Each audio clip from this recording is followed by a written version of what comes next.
কবে 2023 সালের আগস্ট থেকে শুরু করিয়া 2024 সালের কিছু কিছু আছে, এগুলা কিন্তু সবই পাসপোর্ট রিটার্ন করে ফেলছে, অলরেডি রিটার্ন হয়ে গেছে। এই পাসপোর্ট গুলোতে অনেকেই দেখতেছি ডাইরেক্ট রেডিফার কালেকশন পাইতেছে, এগুলার ডাইরেক্ট রিজেক্ট। এখন আপনারা যারা পান নাই অবশ্যই অপেক্ষা করবেন, আস্তে আস্তে চেকিং হবে। দেখেন ভিএফএস গ্লোবালে যারা কাজ করতেছে, এম্বাসিতে যারা কাজ করতেছে, তারা কিন্তু নিজেরাই জানাইছে 1 থেকে 150-এর উপরে তারা কিন্তু পাসপোর্ট কাজ করতে পারে না। এখন পাসপোর্ট পড়ে আছে প্রায় 40-50 হাজার, এগুলো তো আস্তে আস্তে ক্লিয়ার করবে।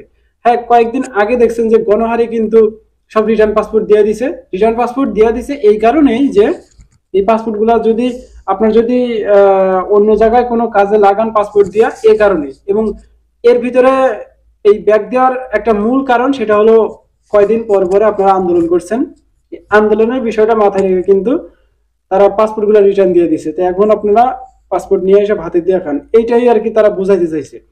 তো দেখেন, সে পাসপোর্ট নিয়ে আসলেন বা না নিয়ে আসলেন, তাদের এটা কোনো আসে যায় না।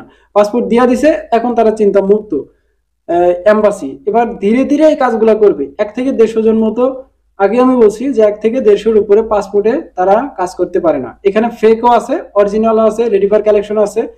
এছাড়াও কিন্তু ভিএফএস গ্লোবাল এম্বাসি শুধু ইটালির ভিসা নিয়ে কিন্তু বইরা নাই, বর্তমান সময়ে দেখা গেছে আরো কয়েকটা শহরের ভিসাগুলো কিন্তু দিতেছে। এই যে দেখেন, তাদের একটা অফিসিয়াল যেই ফেসবুক পেজটা আছে ভিএফএস গ্লোবাল নামে, ওইখানে গেলে আপনারা দেখবেন অসংখ্য সংখ্যক কিন্তু এই কান্ট্রির ভিসার কিন্তু তারা কাজ করে থাকে। তো এইগুলা শুধু ইটালি নিয়েই পড়ে নাই, সব কিছু মেনটেন করে তাদেরকে চলতে হয়। তো এই কারণেই দেখা গেছে আপনাদের কাজ করতে দেরি হইতেছে। এখন ভিএফএস গ্লোবালে এম্বাসিতে লোক সংখ্যা খুবই কম।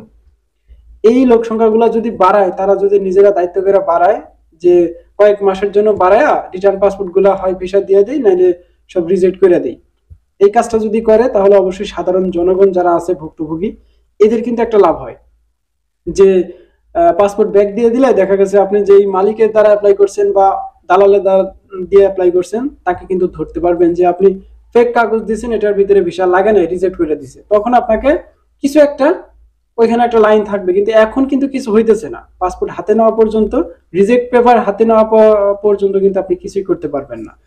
তো যাই হোক, এখন অবশ্যই ধৈর্য ধরতে হবে। আপনারা যারা এই রিটার্ন পাসপোর্ট পাইয়ে এখনো বসে আছেন, কিছুদিন ধৈর্য ধরেন। দেখা গেছে এই জানুয়ারি ফেব্রুয়ারি এর ভিতরে একটা কিছু হবে, আবার সামনের দিকে আবার ক্লিক ডে চলে আসছে, এর ভিতরে কিছু একটা হয়ে যাবে, দেখা যাক।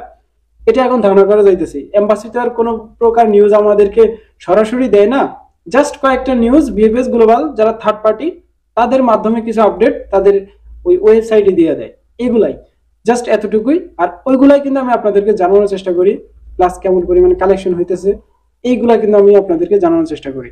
তো যাই হোক, আশা করি মোটামুটি আকারে বুঝছেন। এই ছিল আজকের ভিডিও। দেখা হচ্ছে নেক্সট একটা ছোটখাটো ইনফরমেশন ভিডিওতে। ততক্ষণ পর্যন্ত আপনারা সুস্থ থাকবেন, ভালো থাকবেন। মজুমদার ফ্রম ইটালিয়ান ইউরোপ এই দুইটা ইউটিউব চ্যানেলের পাশেই থাকবেন। আল্লাহ হাফিজ। সমত ইসলামপুরের জাহিদ মজুমদার অনার্স দ্বিতীয় বর্ষের শিক্ষার্থী, বর্তমানে সফল উদ্যোক্তা। শখের বসে কোয়েল পাখি পালন করে বর্তমানে তিনি একটি কোয়েল পাখি খামারের মালিক। সামন্তা নিউজের আজকের পর্বে আমরা দেখব শিক্ষার্থী অবস্থায় জাহিদ মজুমদারের একজন সফল উদ্যোক্তা হওয়ার গল্প। এরকম বিক্রি করে আর কি, তাদের বেনিফিটটা তারা পায়। এবং আমার এই 3 টাকায় বিক্রি করলে আমারও কিছু বেনিফিট থাকে। ডিমের পাশাপাশি আমাদের এখানে এই বাচ্চারও প্রচুর চাহিদা আছে।